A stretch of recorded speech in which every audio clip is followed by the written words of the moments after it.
Thanks for joining us for 10 Tampa Bay this weekend. I'm Miranda Parnell. We start tonight with protests that have broken out across the country in response to ICE shootings that have happened earlier this week. Our Annie Krall is in Pinellas County right now. She has been covering demonstrations that have been happening there. She has spoken with leaders as well as attendees. And Annie, what have you heard about turnout there?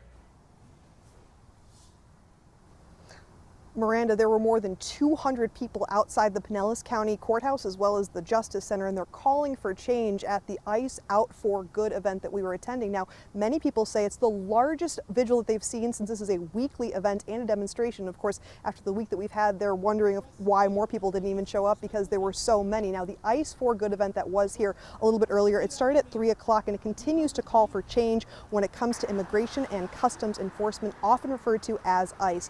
The massive showing comes after federal agents shot 2 people in Portland on Thursday, and 37-year-old Renee Nicole Good was shot and killed by an ICE officer on Wednesday in Minnesota. Now, many supporters in Pinellas County at the Interfaith Vigil mourned the loss of a Minneapolis mother, while Secretary of the Department of Homeland Security Kristi Noem said Good weaponized her vehicle and was trying to kill an ICE agent. And very unfortunately, what happened to Renee Good is just a demonstration of why we all need an immigration reform in this country for the well-being of everyone.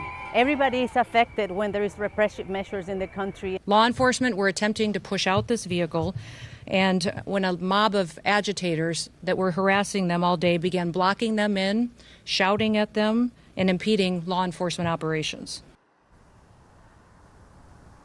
Last summer, the Pinellas County Sheriff's Office confirmed to us that the number of ICE detainees has quadrupled in the Pinellas County Jail over the past 2 years. The Sheriff's Office also said that since President Donald Trump took office back in January of 2025, they've seen a 60% increase in the number of people in the Pinellas County Jail. On top of that, there will be more anti-ICE demonstrations happening this week, both on Tuesday and Wednesday at the Hilton Carillon, and that's going to be because there is reportedly an ICE recruitment event happening there.